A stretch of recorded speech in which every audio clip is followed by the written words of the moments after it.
Bona tarda a tothom ja. Per mi és un plaer poder presentar aquí el doctor Martí Boada. Ja fa anys que el coneixem. Jo m'he hagut de fer una xuleta perquè tot el que té és complicat aprendre la sessió de memòria. És llicenciat en Ciències Ambientals i Geografia a la Universitat de Barcelona. És llicenciat també en Estudis Catalans a la Universitat de Perpinyà. Pioner amb l'educació ambiental al Montseny, que és el seu, jo crec que és el seu laboratori preferit, on va liderar una aula ambiental a Can Lleonard, coautor de més de 40 llibres i reconegut a nivell internacional en premis com el Premi Global de les Nacions Unides al 95 i la Creu de Sant Jordi i la Generalitat. Ha participat en expedicions a Yosemite amb 200 científics per estudiar el canvi climàtic de la selva amazònica, divulgador ambiental i del nostre patrimoni natural. Avui ve a parlar dels boscos, de la situació que tenim a Catalunya amb els boscos, de com estan i l'evolució que tenen. Res més. Agraït que hagi vingut un altre cop, de tenir-te aquí un altre cop. I, bueno, quan vulgui vostè. Molt bé, Andreu, moltíssimes gràcies. Em sentiu bé per allà darrere? Sí? Bé, en primer lloc agrair a la gent de la Rutlla, del Centre d'Estudis, que això... Perdoneu, vaig amb aquesta màquina d'ensulfatar. Doncs agrair a la Rutlla que m'hagi convidat. I si heu d'estirar les orelles a algú, ho fareu a l'Eduard. L'Eduard Parés, que ell és una mica el culpable, jo diria. I l'Andreu. L'Andreu ens vam conèixer fa més de 30 anys. Ells estaven en un col·lectiu que es deia Lentina i me'n recordo que hi ha una fesomia que ja reconec algú d'aquella època, però estem parlant de 30 anys que havia vingut aquí a fer alguna cosa. Jo tenia pèl. Els havia portat a pasturar pel Montseny d'això, no? O sigui que molt agraït també. Hi ha gent coneguda, no té cap mèrit perquè jo soc del paleolític inferior, tinc tants anys. A més no faig el ploramigues, però estic passant un mal moment de salut. Tinc una malaltia. Jo crec que m'haureu de suportar una temporada encara, però estic una mica... Però la pregunta seria, i què fot aquest home aquí, xafat i que no s'aguanta dret aquí a Sant Boi un divendres a la tarda? Doncs estic aquí perquè crec que ho he de fer-ho. No farem miracles, però en aquests moments, jo no he vingut a espantar ningú, però és un moment molt difícil.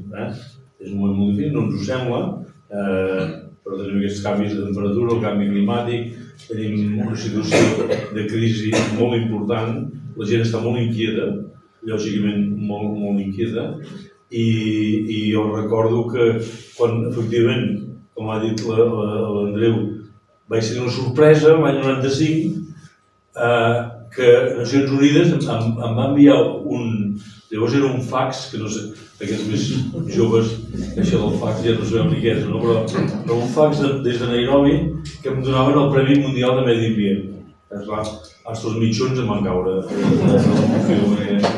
Que estan equivocats. Era el Premi Mundial i dic, però escolta, si heu sigut sempre un obrer, no sóc un acadèmic, un intel·lectual lletra ferit, prim mirat, no, tinc una voluntat obrerista d'estar a peu d'obra, diguem-ne, no? Res d'elitismes, no? I com... Sí, escolta, cap allà, Nelson Mandela ens va convidar personalment, va conèixer Nelson Mandela, poca broma. Citis aquí, sempre hi ha gent que rondina. Aquest que és massa de dretes, no és massa d'esquerres. Mandela no. Mandela és una personalitat planetària que no li discuteix ningú. Va estar 27 anys a la presó per lluitar, per acabar amb una de les injustícies planetaris i socials més grans, que era l'apartheid. Sabeu que Sud-àfrica, país que era força líder a Àfrica, però governat pels boers, pels occidentals, i establia que la gent de color era una raça inferior. Una raça inferior. No podien anar al mateix autobús, no podien anar a la mateixa escola. Bueno, hi havia segregació per racisme, no? Doncs ell i la gent del moviment nacional sud-africà, una lluita tremenda, i va estar 27 anys a la presó. 27 anys a la presó. I ara vostès deuen dir, però aquest home ha vingut a parlar d'arbres i comença amb el Mandela com ha d'anar això, com ha d'anar. Doncs Mandela vaig tenir la fortuna de conèixer personalment.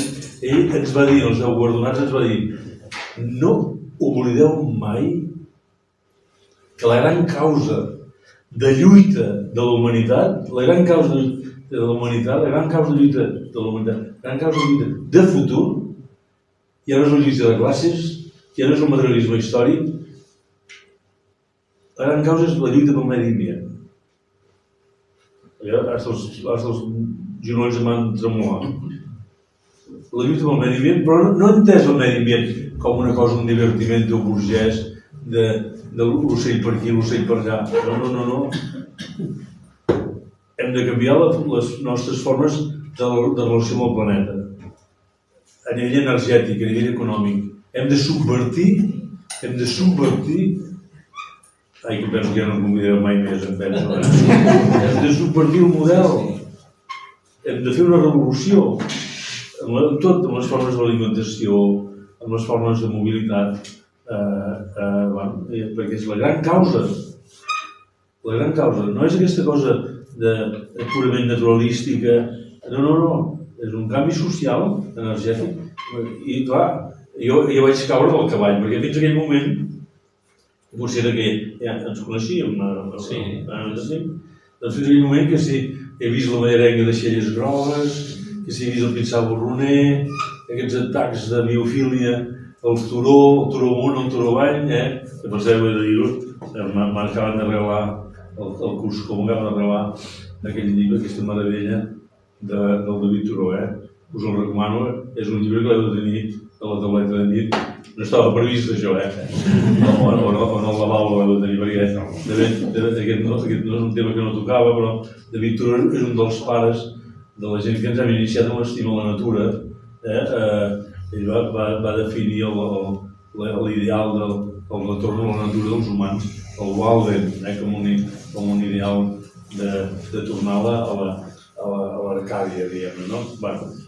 Dit això, he fet una petita derivada i ara ja em despisto, perquè no sé la derivada aquesta del David Turó, us deia que aquest sentit que vaig aprendre de la manifestació del Mandela, que ens havíem de comprometre, ell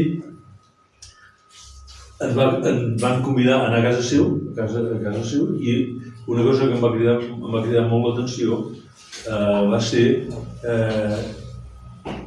que ens va mostrar el dormitori on dormia ell, i el llit estava fet d'una manera que els llençols doblegats, el cobrelli i la vànua, i ens van explicar que ell, per no tornar-se boig, a la presó, una presó de 6x6, passava cada dia 3 hores fent el llit.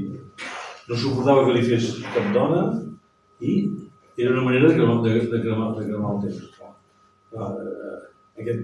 Aquesta manifestació seva que ens va deixar anar quan marxàvem, que no ens equivoquéssim, doncs a mi va canviar la perspectiva. Jo era molt d'ornitòleg, que m'agrada veure la manera de xelles grogues, ja m'agrada molt, però aquesta dimensió social, que jo crec que això és molt important, aquest sentit del compromís, i que ens ho hem de creure tots. I avui us vinc a parlar dels boscos, però no podem oblidar el context que estem visquent en aquests moments, un context d'alt risc.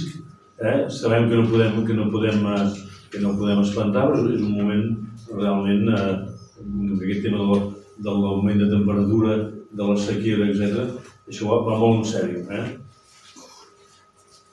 Va molt en sèrio i ens afecta a tots i a totes, de manera que això és molt important. Una mica de fum biogràfic, jo vaig començar amb aquest tema de la preocupació pel medi de molt jovenet. Era un noi de Sant Celoni que devia tenir 13 o 14 anys, que vaig dir: jo lluitaré perquè la Tordera, que és el nostre riu, tornés a ser el que havia sigut. Perquè en poc temps aquell riu, que era el lloc on nosaltres ens banyàvem, on els nostres pares regaven els camps, etc., de cop es va industrialitzar d'una manera sense cap control i va passar de ser un riu una autèntica claveguera. Tant la Tordera com el Besòs. El Besòs va tenir el lamentable honor de ser considerat el riu més contaminat d'Europa. Era un riu mort. I la Tordera igual. Nosaltres, al principi, fins i tot ens feia gràcia que un dia el riu baixava de color groc, l'altre dia baixava de color vermell. Has de trobar alguna cosa màgica. Depenia dels abocaments que feien les fàbriques. Però clar, quan els nostres pares, quan regaven, se'ls moria tota la collita i ens vam començar a mirar diferent. I jo allà, devia tenir 14 o 15 anys, vaig dir: jo donaria la meva vida per escalar el cavall, fins que la Tordera no torni a ser com ha de ser. I això em va portar a un compromís que el vaig refer amb aquesta vivència amb el Nelson Mandela. Doncs bé, comencem amb la conferència, perquè em passa sempre. Em vaig embardissant, no sé si ho dieu per aquí, em vaig embardissant, i passen els 3 quarts d'hora impactats alhora i no engego ni el PowerPoint, que m'ha portat molta feina. Moment molt seriós, no hem d'espantar. Els nens i nenes no els hem de dir que no tindran futur planetari, que el planeta que no té res. No els hem d'espantar. Aquest és un tema que també en parlarem. Mireu, hi ha unes imatges a la portada de la conferència. Una característica d'aquests moments és que la capacitat d'informar-nos, la informació de molta qualitat, és molt gran. Per tant, és important veure que tot va canviant i que tota la quantitat d'informació que apareix sobre els temes fins i tot planteja una certa dificultat de governar tanta informació. Hi ha gent que fa un autèntic infart informatiu amb tanta i tanta informació. Doncs, mireu, aquí veieu, en aquesta imatge hi ha un arbre que no el teniu vosaltres, però això és posem una mica d'examen, va. Tu, Eduard, no diguis res, Aquí teniu un forestal aquí.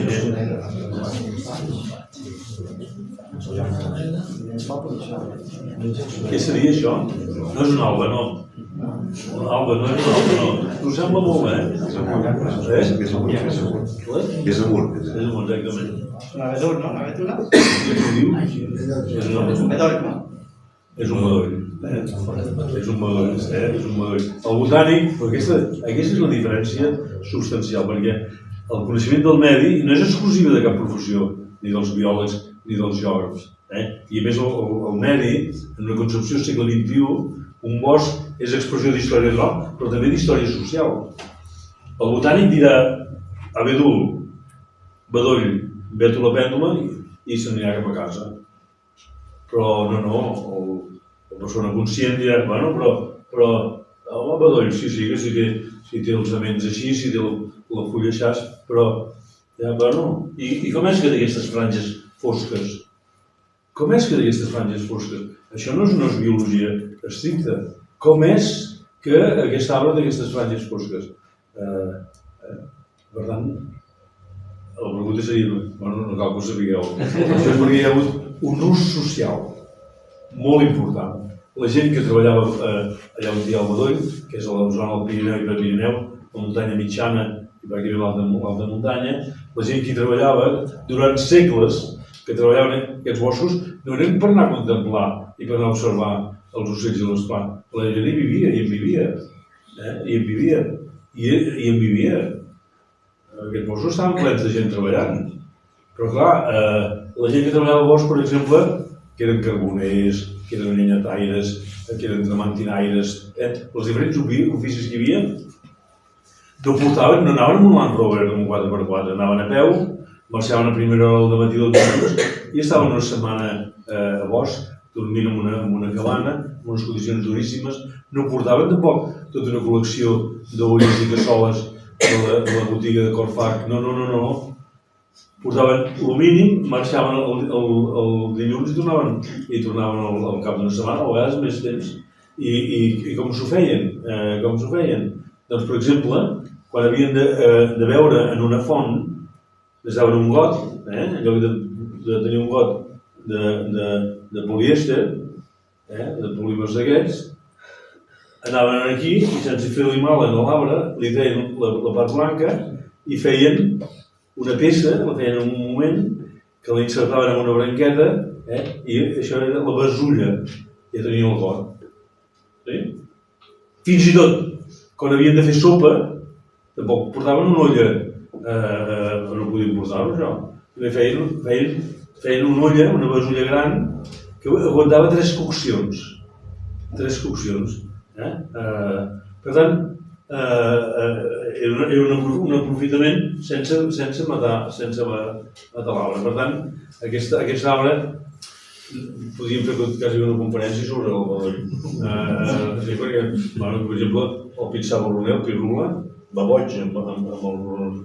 Però el tema és que ja hem vist un aspecte social de l'arbre.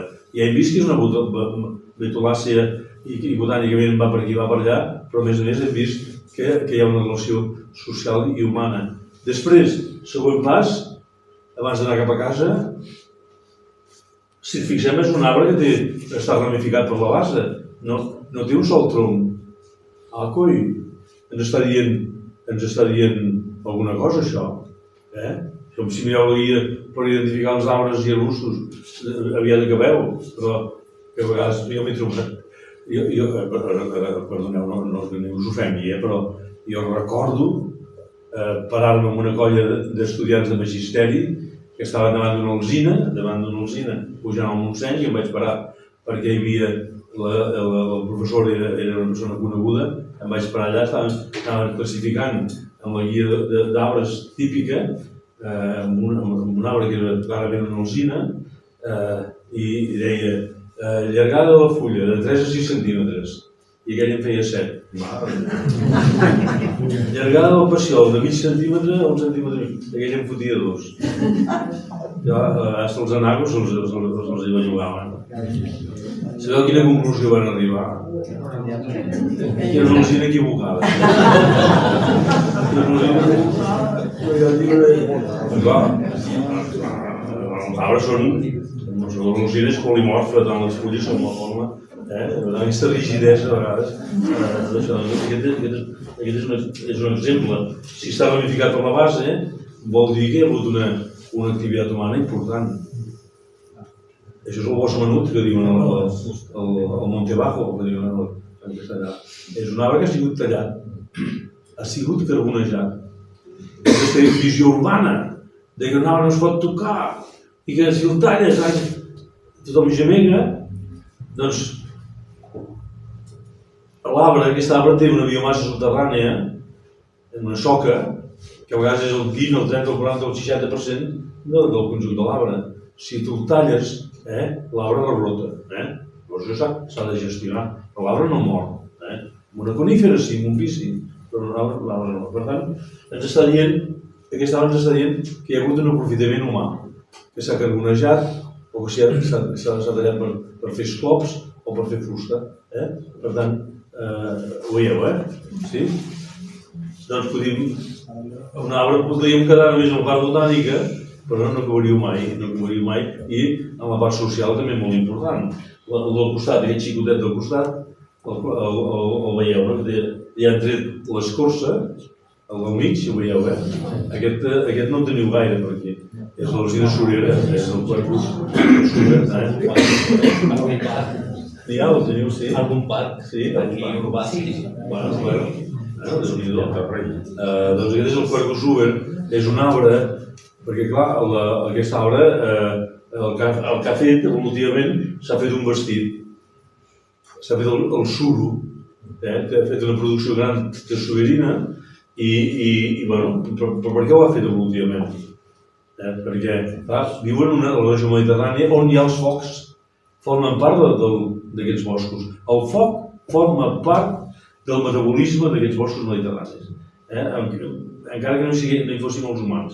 Llavors, ell evolutivament ha sigut capaç de fer-se aquesta protecció i això fa que en cas d'un incendi pot aguantar temperatures de 5 i 600 graus sense que se li escalfi la sala. Per tant, és un tema d'evolució, d'intel·ligència evolutiva increïble. Llavors, els humans, ja des de Teofrast fins als nostres dies, per exemple, l'aeronau que s'ha enviat a mar, sí, aquesta aeronau que s'ha enviat a mar, el morro, el nas, és de suro. No hi ha res sintètic que hagi estat millor per aguantar els canvis de pressió i de temperatura. Per tant, és un exemple d'un ús tecnològic interessant. I els que sou amants del vi o del cava, això ha estat un gran invent, però ha estat molt important. Aquest tampoc no és el tema de la revolució industrial, les juntes de càrter, els cotxes, els frigorífics, ha estat molt important. Per tant, un bosc el podem entendre biològicament, el podem entendre botànicament, però també, com diu Pere Jaume, aquest nou Antoni Tàpies català, diu que el bosc és una expressió cal·ligràfica, que ens està dient moltes coses, diguem-ne, no? Els nostres boscos contenen una quantitat d'espècies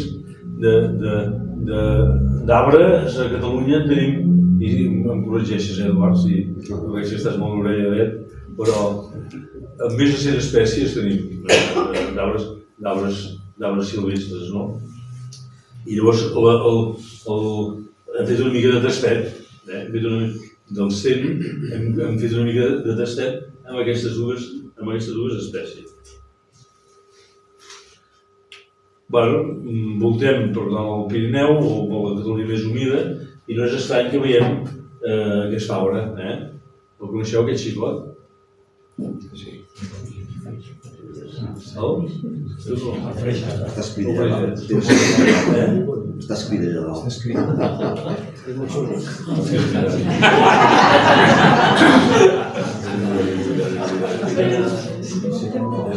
un Freixa, és veritat. O sigui, que l'expectativa de que guanyaria un viatge a Mallorca per 2 persones... Però què té aquest xicot? Aviat podem arribar a l'espècie, veurem que en aquest cas seria el Freixa de fulla gran, però veiem que aquí la volta de canó, una mica més amunt, està escapçat. Això no té res a veure amb la biologia estricta. És una forma cultural d'una activitat humana. Els que polen els tallen en aquest nivell, pràcticament a 2 metres, i l'arbre respon amb una brotada. Hi ha moltes tiges, moltes branques. Això, la gent que, els que vam anar a les escoles franquistes, els mestres, la pedagogia activa era la vara de freixa. No sé si us sona això. Els mestres tenien una vara de freixes perquè no es trencava mai. Això és així mateix. Era una fusta interessant, els primers esquís de la neu eren de freixa, els estics de hoquei eren de freixa. És una fusta realment interessant, però sobretot feien això perquè l'arbre feia una brotada i treia una mà, el que es diu una biomassa foliar, treia moltes fulles, que això era menjar pel bestiar. Per tant, també ens expressa una part de història social. Aquesta és la idea.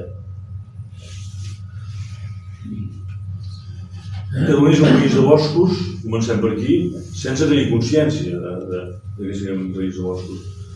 Som dels que tenim la mitjana més alta de superfície forestal d'Europa. Això és una cosa on no hi ha gens de consciència. És a dir, la gent és molt freqüent que la gent que diuen he estat a Alemanya, allò sí que hi ha uns boscos, a la Selva Negra, quins boscos. He estat a l'Escandinàvia, a Suècia, i aquells boscos. Allò és Ikea, allò. No són ni boscos, són plantacions, allò. No són ni boscos. Aquí tenim 65% de superfície forestal, que no vol dir superfície boscosa, exactament. Ho hem de poder explicar. Però bueno, i va pujant, va augmentant. Ja veureu, el bosc, la superfície forestal va augmentant. És una cosa poc coneguda, això.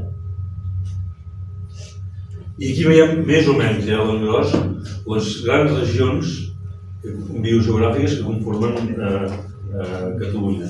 Hi ha l'alta muntanya pirinenca, que és borealpina, hi ha plantes i animals borealpins, no és l'últim ara per aprofundir, és un seminari cap de setmana, però el 5% de Catalunya són aquestes zones nivals d'alta muntanya, que hi ha pocs arbres, hi ha un arbre petit que aguanta la pressió del pes de la neu i les glaçades, que és un sàlix, és una salenca. I després arriba fins molt amunt el pi negre, el pinus mugo, i també l'avet. Però amb tanta neu i amb tanta precipitació i tantes glaçades, és una vegetació adaptada en aquest fenomen. I llavors, pràcticament un 20% de Catalunya és la Catalunya humida, que és aquesta Catalunya eurosiberiana, que hi ha boscos caducifolis predominantment, les rouredes, les fagedes, etc. I la resta, a l'engròs, amb molts subapartats, però seria la Catalunya més mediterrània. Anem bé per aquí, anem bé, sí? Ja veig que hi ha l'índex de badall ja comença a passar, però anem fent. Amb el tema això ho hem estudiat amb Penyueles, diferents estudiosos nostres, i el mateix el meu grup,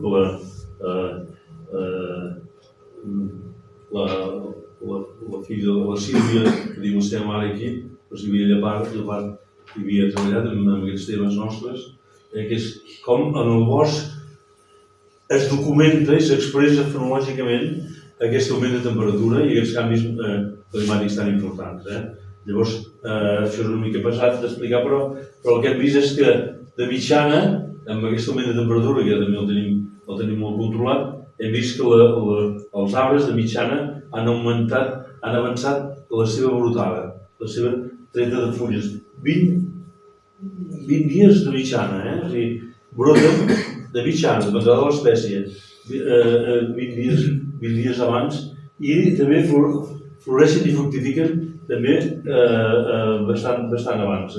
O sigui, hi ha una anomalia en la fenologia, en les brotades. Això també ho veiem amb la fauna, també ho veiem amb la fauna, amb els ocells, i hi ha moltes disfuncions perquè per exemple, l'àguila marcenca, que és la culabrera, que arriba de Sud-àfrica, i que se diu marcenca perquè arriba al mes de març, doncs aquest any ha arribat al febrer.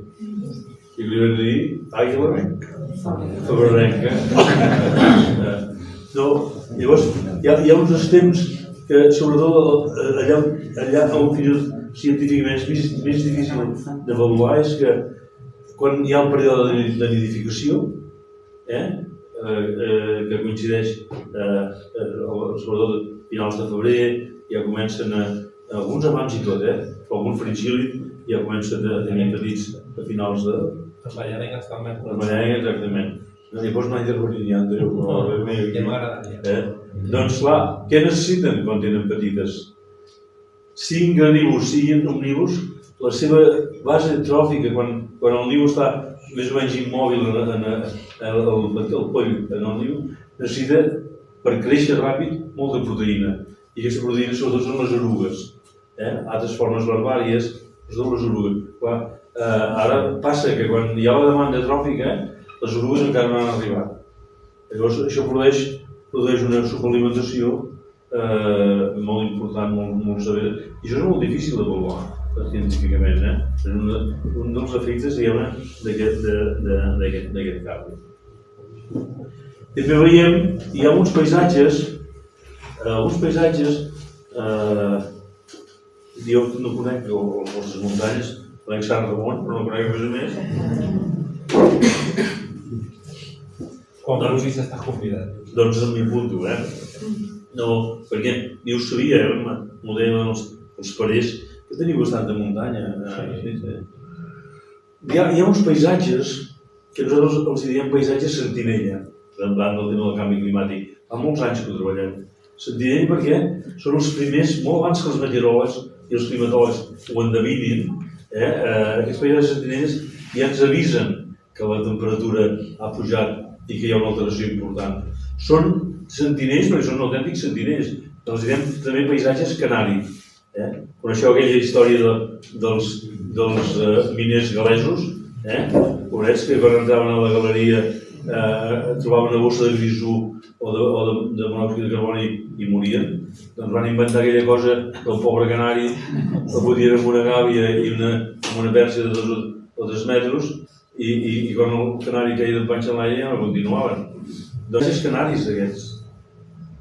Que el tenir latitudinalment, cas del Montseny, el Montseny és un paradigma d'això, el tenir la distribució més meridional de faigs, per exemple, els posa... No.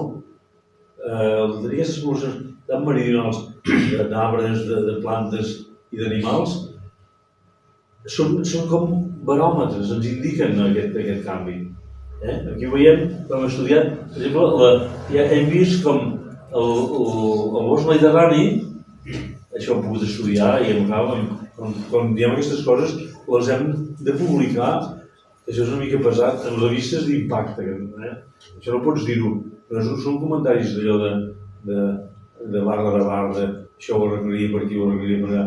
Has de mostrar, has de fer un article ben contrastat, i que l'han d'avaluar, és molt complexa. Llavors, és el treball científic. Hem vist que l'alzinar està pujant d'alçada, està pujant amunt. La temperatura va pujant i llavors els arbres, no és d'avui per demà, però és un procés de colonització realment interessantíssim i va desplaçant la fageda. I la fageda, al seu torn, està desplaçant els matollars i els prats subalpins de dalt de tot. O sigui, per tant, això és molt interessant, perquè no és... Les mitjanes climàtiques són mitjanes físic-químiques, però aquestes tenen més finor. Té més finor, això. Té més finor. L'anàlisi diacrònic, això hauria de retocar perquè se'm va esborrant. Ara no sé per què se'm va esborrant. Però veiem, en aquella es deia que la fageda, això és la cresta del Montseny, allà el bosc està molt més avall de cota, aquí està fins per aquí, i ara ja el tenim a dalt. Veieu? Va pujant de cota. Clar, això no és lent, Vull dir, és lent, vull dir que no és una cosa que es vegi... Sí? Va bé per aquí darrere? Anem bé? Sí? El tema de l'evolució de la superfície forestal és una cosa poc coneguda. La superfície del sòl arbrat seria, en 1.000 anys, estava al segle XI, estàvem en aquest nivell, i ara tornem a estar igual. És a dir, el bosc, tornem a tenir el mateix bosc que fa 1.000 anys. És una cosa poc coneguda. Els arbres, com són els nostres boscos? L'espècie que numèricament és més important és el bosc d'alzines. Això, afortunadament, tenim algunes institucions estudiosos dels boscos de Catalunya són un luxe. Nosaltres tenim el CREAF, que realment han fet uns treballs magnífics. Doncs l'alzina és l'arbre més important de Catalunya, amb nombre d'arbres, però no és el que ocupa més superfície. El que ocupa més superfície és el pi blanc, és el pi blanc. Una cosa poc coneguda és que l'increment anual d'arbres a Catalunya hi ha. Són més de 30 milions d'arbres nous cada any s'incorporen als boscos. Us sorprèn això, no?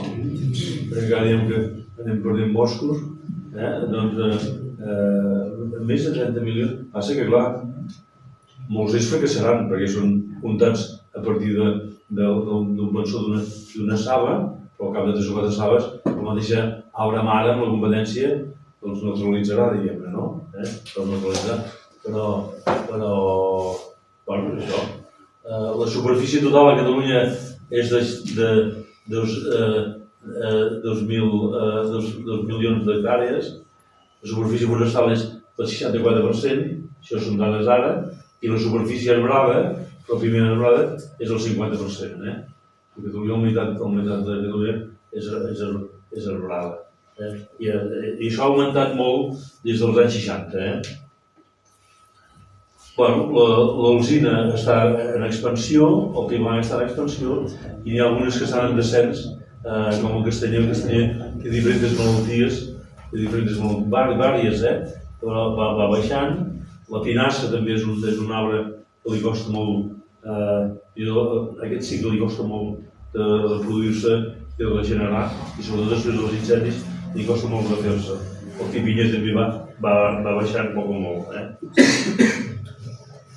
Això que veieu encara es pot veure, és una cosa excepcional, que hi ha el massís del Montnegre. No sé si ho coneixeu, la vall d'Olzinelles, encara es pot veure això que és una peguera. Una peguera. Us sona el topònim Peguera? Rasos de Peguera, riu Peguera, cim de Peguera. Doncs el país estava ple aquests són del segle IX i X. Tenen més de 1000 anys. Això era molt important, eren aquestes tines, posaven trossos d'arbre petit d'alzina i de roure, feia una combustió lenta i per baix sortia la pega. I això era molt important per impermeabilitzar els vaixells. Un país en pega, que no de pega, que nosaltres seria un país en pega, doncs tenia capacitat de mobilitat marítima i pesquera fins i tot. De fet, alguna història diu que el domini català-aragonès, el domini almogàver per la Mediterrània, en part es deu a la disponibilitat de pega, la capacitat realment de construir vaixells. I que no té res a veure altrament amb la pega dels pins. Això encara es fa. Se'ls fa se'ls diu la resina, se'ls diu la colofònia, és una altra història, la trementina. No. Aquest està sencer encara. Doncs això, per tant, també molt interessant, aquest és el primer document, diguem-ne, que parla de conservar, així remot, històricament remot, és aquest el Capitulare de Bilis. Això és Carlemany decreta i formula tota una normativa en el que diu, no us ho vull dir ara, però diu, mireu què diu, els nostres boscos i florestes s'han de custodiar amb diligència. Això és l'any 800, amb diligència. L'any 800, dius, no fotem el burro, aquí no tenim un dret de cuixa, de tirar pel dret, no. S'han de custodiar amb diligència. I no es pot permetre que els boscos, on siguin necessaris, pateixin greuges per tallades excessives. Fa més de 1000 anys, això, I diu, una cosa molt curiosa, diu, a les hisendes reals s'han de plantar, entre d'altres, es recomana que hi hagi una gestió afavorint algunes espècies que llavors moririen perquè s'han d'afavorir. Per exemple, diu el ginebró. El ginebró sembla que era molt important perquè la fusta de ginebró està plena d'uns hidrocarburs i d'uns olis essencials que és bactericida i fungicida. En aquestes èpoques es veu que era molt important per posar al mig de la roba, o de la poca roba que tenien, que eren autèntiques reserves biològiques, de roba i fongs i floridures, doncs hi posaven estelletes de ginebró, de fungicida. La pomera, ojo i la pomera no era una fruita. Nosaltres que som un país de pomes, que per cert, d'això no n'hem parlat, però una fracció important de les pomeres del Montseny venien de per aquí, venien d'aquí, de Sant Boi, del Prat, etc. La pomera, ja ho sabeu això, la patata, que ens va salvar les classes populars, la patata no es va socialitzar fins al segle XIX. Què menjaven els nostres avantpassats? Com a farinàcia, no com a fruita, menjaven poma. La poma, hi havia poma de tantes varietats àcides, d'estiu, d'hivern, etc. Llavors, la pomera era la patata. Per això no és estrany que els francesos li diguin a la patata ni a la poma de terra. Aquí, a les pomades, que es feien servir per tot, era la pomada, i es menjava fregida, menjava cuita, era la farinàcia per excel·lència. Per tant, i llavors veiem com hi ha un criteri de gestió en funció de les necessitats socials, diguem-ne, no? Ai, aquesta. Si algú de Greenpeace, mare de Déu. Això és una foto de Gis Clareny. Si ara veiéssiu aquestes fagedes, que diu parat impressionant, unes fagedes amb uns arbres enormes, i als anys 40, mireu, estava ple de gent treballant entre el bosc. O sigui, aquesta visió que tenim els joves de que un bosc no es pot tocar i que no hi ha aquesta idea d'una foto fixa, bueno, ara sí que ja veig que no convidareu més, Per exemple, jo vinc el meu avi de Carboner, Cerdà. Perdó? Un monument. Un monument? Sí, no saps el que està dient que...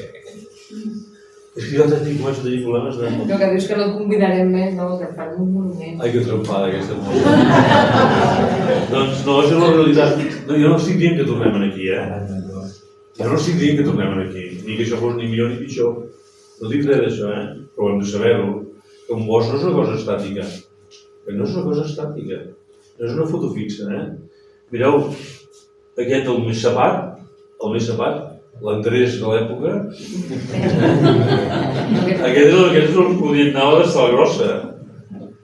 I eren els quadrejadors, mireu, i eren les jàsseres, ara els tenim de ferro, o aquest desastre de construcció que és insostenible, doncs ho fotien, això és la jàssera. I l'embigat ho feien aquests amb la pollina, veus? O sigui, estava ple, això, tenien un espai en el bosc que en deien l'esteller i en el fons veieu aquells pilons de fusta, els fusters dels pobles i de les ciutats per fer... Això se'n deia cadiratge. Tenien a bosc, desbastaven i feien aquest preparat i ho baixaven allò, ho baixaven amb mulo. Però cada mida era universal, era els 6, els 8, els 10, els 12, per tant, i això fornia els ebenistes i els fusters, per tant, aquesta idea d'intocabilitat, l'únic que hem de fer és fer-ho ben fet. Però clar, ja veureu la trampa que ens ha fotut tot això del polièster. Però sí que ha sigut una trampa. Això té una relació directa amb el canvi climàtic. Això ens ha fotut trampa tot això. Perquè això ho traiem dels jaciments on hi ha aquests hidrocarburs, aquest carboni que està allà, el traiem, el fotem a les refineries i el posem en els cotxes i a les fàbriques, i aquest carboni no el tornem on estava. El fotem a l'atmosfera. I aquí hi ha un lío tremend físic i químic.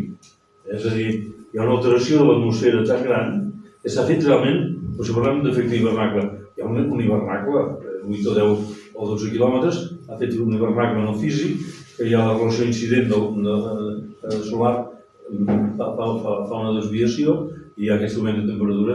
Però clar, aquesta pertorbació que s'ha treballat des del CREAF, veig algú del CREAF per aquí, s'ha treballat des de gent de... Hem passat de tenir 280 unitats de diòxid de carboni per metre cúbic, 280 unitats per metre cúbic, ara estem a 450. Passa que, clar, el diòxid de carboni no el sentim ni el veiem. Ara mateix jo el tinc, estic i no es mobilitza una cosa que no la veu, que no la percebeix, diguem-ne, no? No la percebeix. Per tant, això està.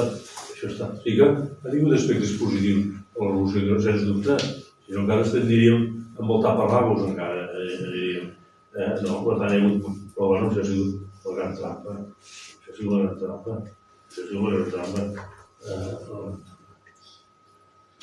Ai, aquesta.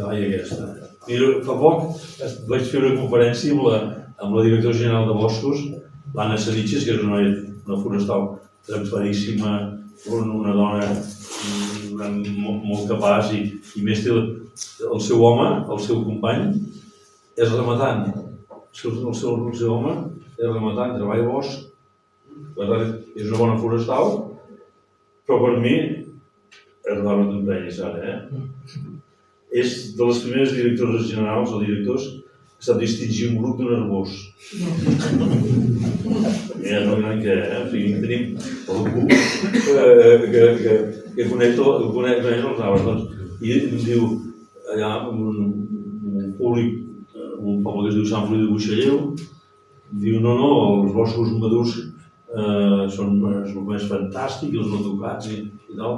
I algú li va dir, un exemple per aquí a la vora Montseny d'un bosc madur que no s'ha tocat mai pels humans, diu sí, va dir la Batosa de Santa Fe, Jo no el vaig posar en absolutament ridícul. Batosa de Santa Fe als anys 20, i una serradora a dintre, i el mateix serrador hi havia amb la seva dona i els seus fills a dintre. Però no per mala feina, no, perquè la visió juvenil ignora que això ha sigut així, diguem-ne.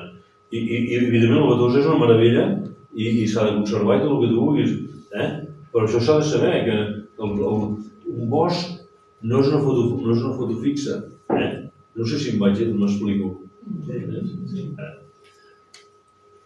Mare de Déu. Clar, aquí no, això d'anar al Butà i el Repsol i el Matar, això no hi era, tot això. Alguns de vosaltres, això no hi era, amb què cuinàvem d'això, amb el carboni dels boscos, i això era que carbonejaven. De tota manera, mireu com estaven els boscos a darrere, Li fotíem canya, També tenien. Li dic bé canya, ella és modern, això. No li fotíem canyes, Bueno. Això són els oficis que hem comentat, els oficis de bosc. I jo els he vist, perquè el meu pare, com us dic, feia des en bosc, i jo vinc d'una família molt humil, que m'enorgulleix ser d'una família humil. Molt, perquè jo vaig aprendre, molt abans d'empezar a la universitat, vaig aprendre molt més d'aquesta gent del bosc i del camp. Jo tenia 6 o 7 anys i ajudava amb la meva mare a anar a buscar glans, a collir glans, perquè això una família pobra però que amb una gran dignitat. La mare venia amb altres dones, anaven a bosc, collien glans, les mal venien, collien 50 o 60 quilos que el portaven al cap, com això que ens impressiona del tercer món, doncs ella, la meva mare, portaven les glans així i venien en els engreixadors de porcs, els hi pagaven poquíssim. Jo de petit ja l'anava a ajudar. Els boscos canvien completament al moment que arriben els hidrocarburs. Canvia completament, fins a l'arribada dels hidrocarburs, el consum per càpita són unes 5 tones de bosc per ciutadà adulta, i a l'arribada d'aquests hidrocarburs, aquesta retirada de materials es deixen de produir. Llavors el bosc augmenta perquè no hi ha la retirada d'aquest material. Mira, l'avi treballant en el sector energètic, fent carbó, i el net també, treballant per Repsol, mateix sector, sí? Ho veieu? Clar, això s'expressa en el paisatge, sí? També l'avi, teníem el bruc de bosc pels forns de pa, pels forns de ceràmica, per encendre el foc a les cases, i el net de Repsol al canto. Clar, tot això s'expressa paisatgísticament, ho veieu? Perquè els nostres boscos, i ara vaig acabant, els nostres boscos de mitjana, els boscos no estan quiets. Aquests boscos que teniu aquí mateix, Sant Boi, de la Sant Ramon amunt, aquests boscos funcionen energèticament amb una energia que no és de FECSA, el COI, ni és d'ENER, ni és d'Endesa. Estan creixent ara amb una energia totalment anarquista, llibertària. Ni Generalitat, ni Consell Comarcal van al seu aire. I amb aigua tampoc no depenen d'Agbar, ni d'Aigües de Barcelona, Així ens va, precipito el que acaba de dalt, diguem-ne, no? Ells van fent, i un bosc d'aquests vostres d'aquí, més o menys, podríem afinar més, però si el peséssim a 1 de gener, sense tallar-lo, i el peséssim una hectàrea al cap d'un any, veuríem que hauríem anat aproximadament unes 3 hectàrees, en forma de l'arbre s'ha fet més gran. Per tant, van acumulant, es van fent gran.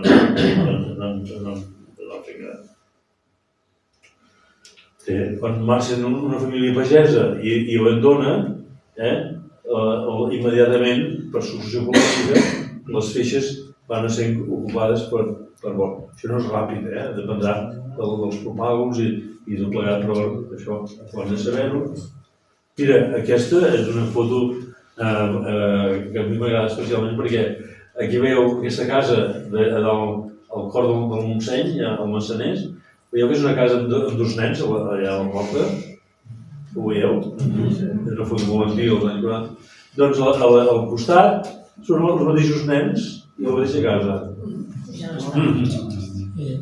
Increïble, Els mateixos nens i la mateixa casa, amb una foto recent.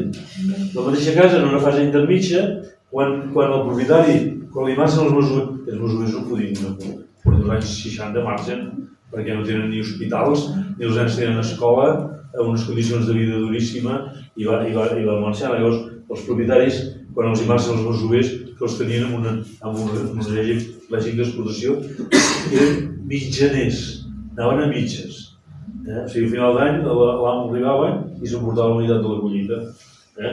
Llavors, quan marxen els masovers, el propietari troba una via que és plantar arbres. Veieu que hi ha uns arbrissos plantats? Això és una vet de Douglas, una vet de les muntanyes rocalloses. I aquesta és la mateixa plantació ara. Llavors, se li ha fet un creixement sense masovers. I llavors ara ja ho ha tallat. Per tant, això no és un bosc. Això és una plantació. Que a vegades la cultura urbana ho ignora. Una cosa és una plantació, perquè una plantació veureu que són arbres tots al mateix tamany perimetral, no regeneren, no tenen fills, i per tant quan tallen, a vegades des de la cultura urbana hi ha un esverament de forestació, al Montseny han tallat, és com si denunciació, la tallada d'escarxofes en aquí. Els enciams és el mateix, és una plantació,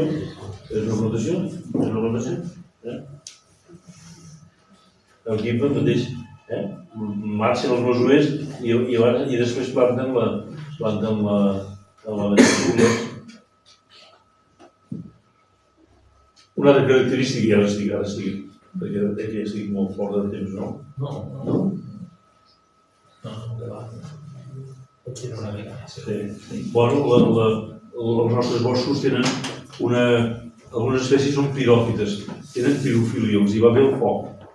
Tenen mecanismes adaptatius al foc. També podem parlar, si us ve de gust, és una cosa poc coneguda.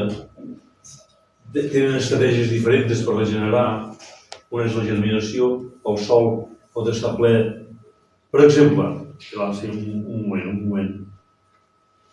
Per exemple, en un lloc que ja ha passat el foc i que l'ha incinerat el bosc, l'ha incinerat, allò que realment impressiona perquè dius que no hi ha res de vida, perquè l'ha incinerat, veureu que al cap d'un any, veureu que aquelles cendres surten uns pilonets de terra renovada que sabeu, són les formigues. Les formigues que fan aquests trànsit van magatzemant grans de tot contínuament i ho tenen en els seus magatzems i el foc a 2 centímetres ja no augmenta la temperatura. Són les primeres que sembren, però les primeres que surten després d'haver quedat tot inertitzat, surten les primeres obreres i van posant una llavoreta d'eufòrbia, una d'erica i comença la successió, comença amb aquesta feina de que no és maco, això. No és maco, això. Llavors el que veiem és que després del foc, en molts llocs del país, el que hi ha són signes que hi ha hagut una activitat humana molt important. I allà hi ha un gat, i aquí baix hi ha un gos, i que tot ja s'ha fos.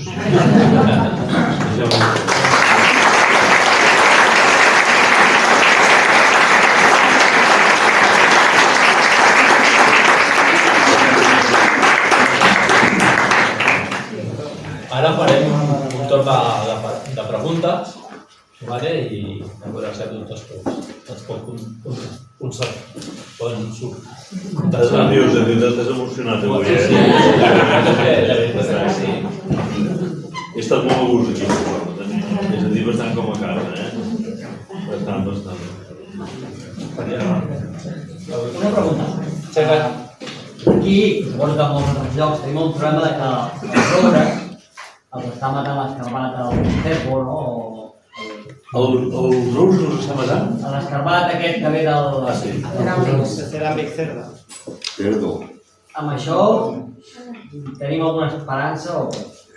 És que aquest any, entre la sequera i l'escarbat, estem veient molt roures, molt. És una plaga molt important, però mica la paradoxa. La paradoxa. És que està protegit. És? Està protegit. Brussel·les té protegit l'escarbat. Brussel·les està protegit per Brussel·les, l'escarbat.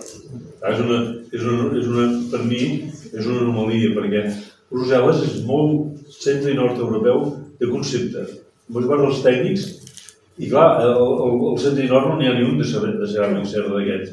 I llavors han traslladat, no sé si m'explico, han aplicat una percepció centre i nord europea que aquí, bueno, a Andalusia, les alzines sureres. Aquí també ja està pegant a les alzines. Sí, no, i tant, ja ens hi hem trobat.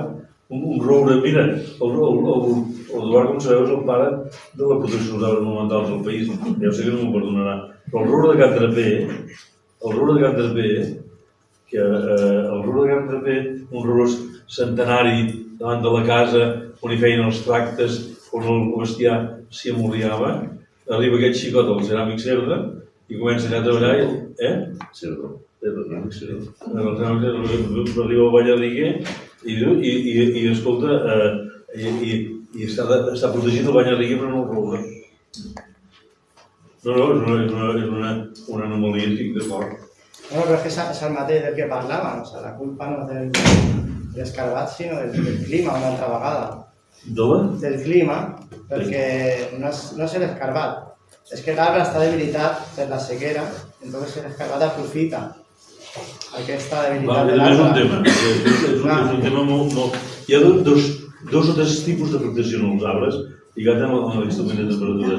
Un és l'estrès hídric, I l'altre és l'augment de la mitjana tèrmica, que els afecta molt, i després Peñuelas acaba de publicar que no és sequera estricta, sinó que aquest augment de temperatura de mitjana ha modificat la fotosíntesi.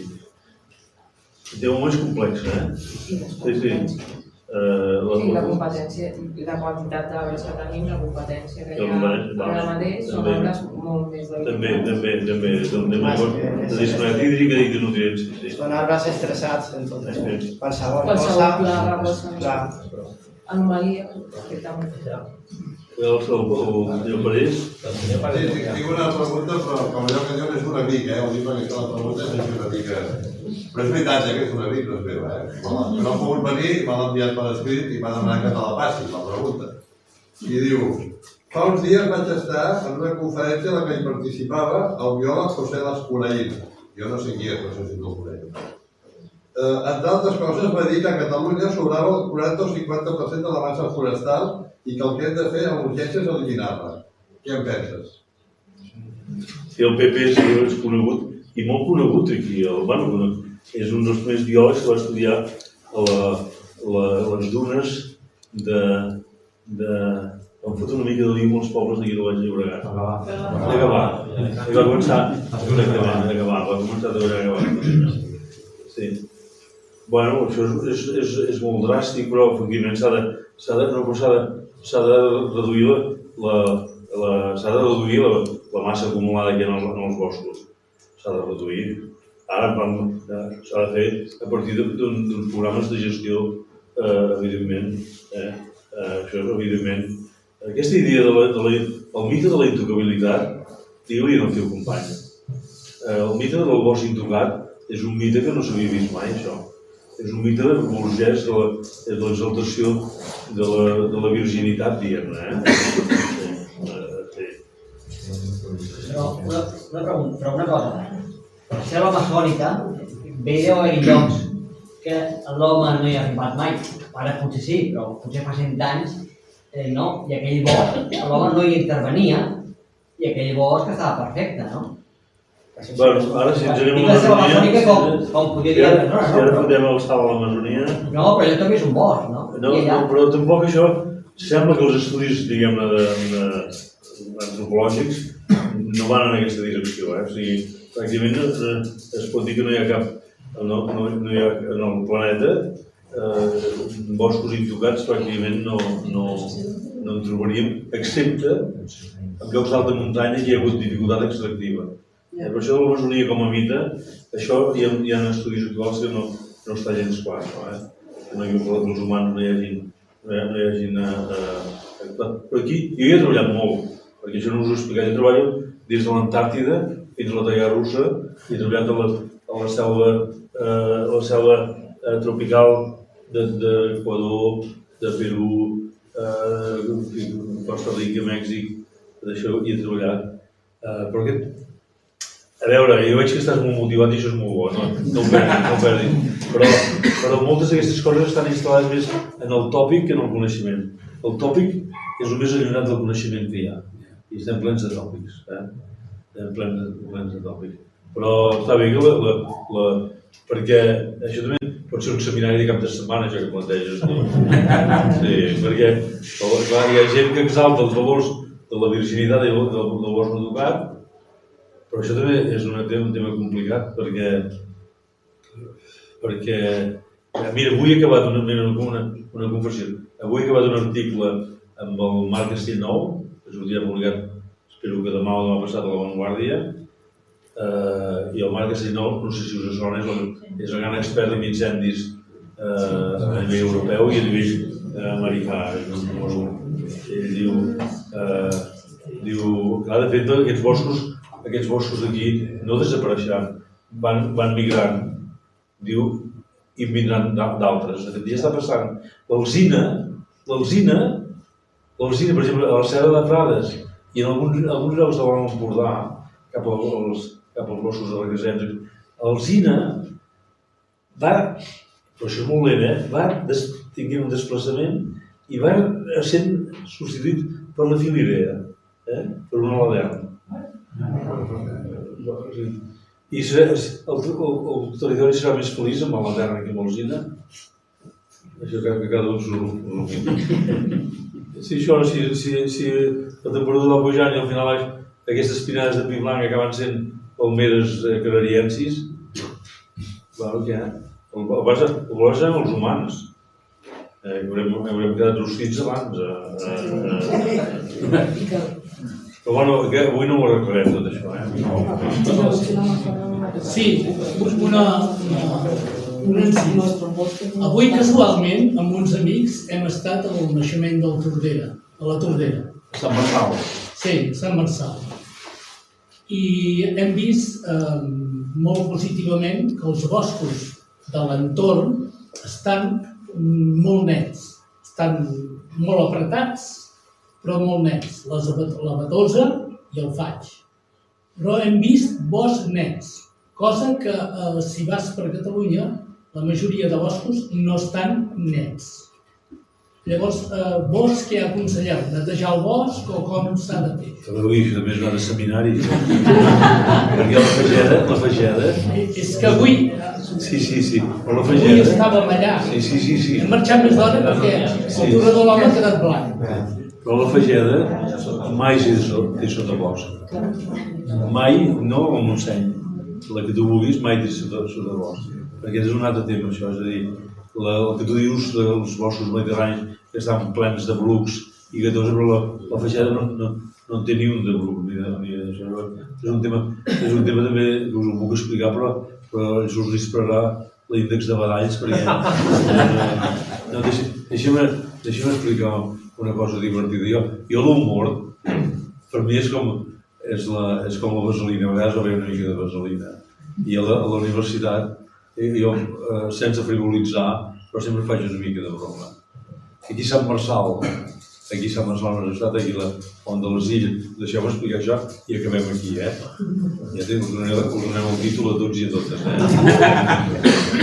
Doncs aquí van venir un institut de França, un lycée d'una ciutat important, a fer intercanvi amb els estudiants de Sant Celoni.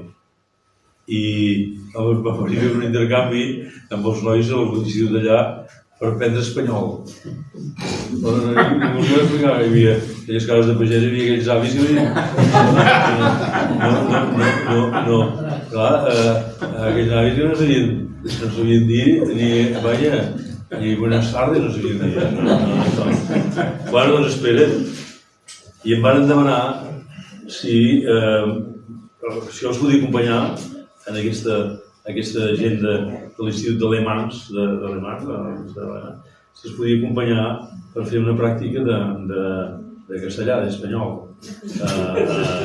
Encara, tot i que el castellà el vaig aprendre a Mèxic, i encara practico, però sí, vam anar aquí a la Font, on vau estar vosaltres ahir, que hi ha un poema preciós del Grau de Liós.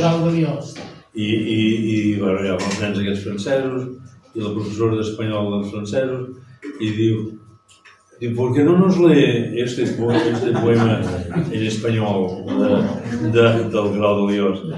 Dic, hosti, perquè és un poema del Grau de Liós, que és un poeta noucentista, increïble, i dic, no ho vull provar. I comença el poema, diu, Déu te guardi anant que t'inspiri un seny, una mica d'amor i una mica de seny. Dios te guarde, orientante, y te da un poco de juicio. Y vaig veure que no. I aquí tens un rajolí que dringa. I aquí tens un rajolí que dringa. I que allò del professor que diu, pare! Rajolín. Y esto no existe en castellano. Es como un crimen esto, o la Real Academia de la Lengua. Dic, sí? Dic, ¿y cómo es en español Rajolín? Diu, es chorrito. I diu, Me gusta más la Hollywood.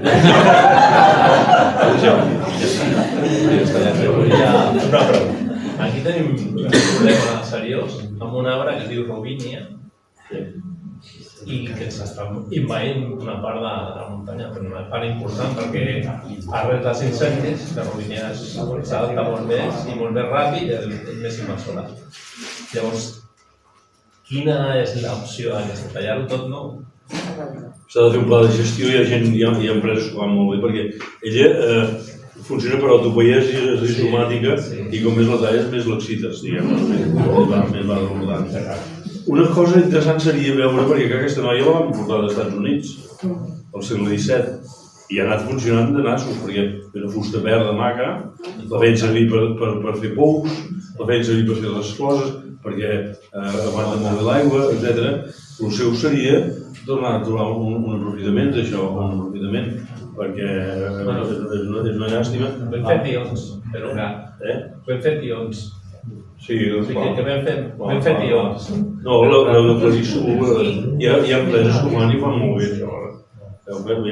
Perquè es posen en aquests solvents secs i ho colonitza tot. No, damunt una valla de muntanya. Sí, ha de gestionar. Bueno, aprovats totalment.